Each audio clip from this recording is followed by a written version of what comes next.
Sa mga naghahanap ng extra, may insentibong iniaalok ang isang establishmentong pinipilahan ngayon sa San Juan. Isa-scan lang at picturean ng inyong mga mata, magkakapera na. At kung may mare-refer ka pang iba, may dagdag insentibo. Ayon sa kumpanya, ligtas ang data ng mga taong lalahok sa promotion.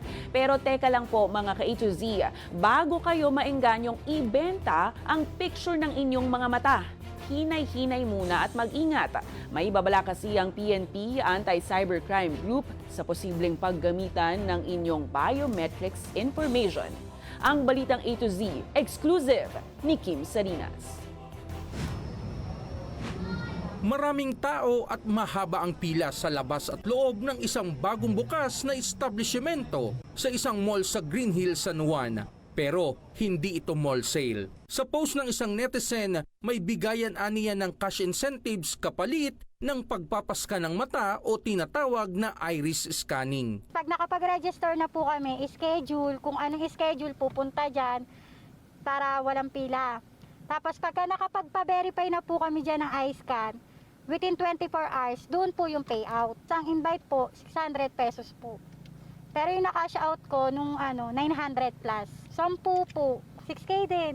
May karagdagang pang incentive na 600 pesos sa bawat taong mai-invite. Loki sir, nakabayad ako ng kuryente. Pero hindi ito direktang cash. Matapos ang 24-hour verification, matatanggap ang bayad sa pamamagitan ng cryptocurrency na ipapasok sa crypto wallet bago mailagak sa local e-wallet. Safe naman siguro kasi hanggang ngayon naman po wala po nagre-reklamo.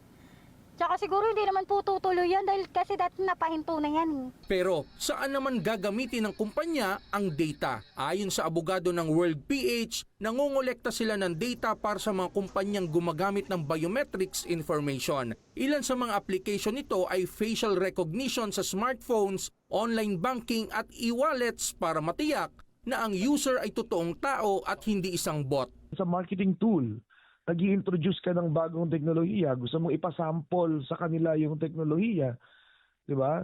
So kailangan mag-provide ka ng incentive para matesting nila. Pero may babala ang Philippine National Police. Kapag ang mga data ay napunta sa cybercriminals, maaari itong magamit sa illegal online activities katulad ng identity theft. Ilalagyan nila ng other information pero ginagamit pa rin nila yung facial recognition or yung mukha mo dun po online.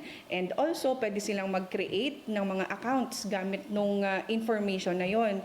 And also, makapag-registered ng mga SIM card or e-wallets man po and other illegal online activities. Kaya't babala ng PNP, Kung may nakakausap man tayo sa online na nag-o-offer ng mga scanner or iris scanning or facial recognition in return of money or favor man po, ay maging maingat po tayo. tiniyak naman ng abogado ng kumpanya na safe ang kanilang operasyon at ang mga taong lumalahok sa kanilang promotion.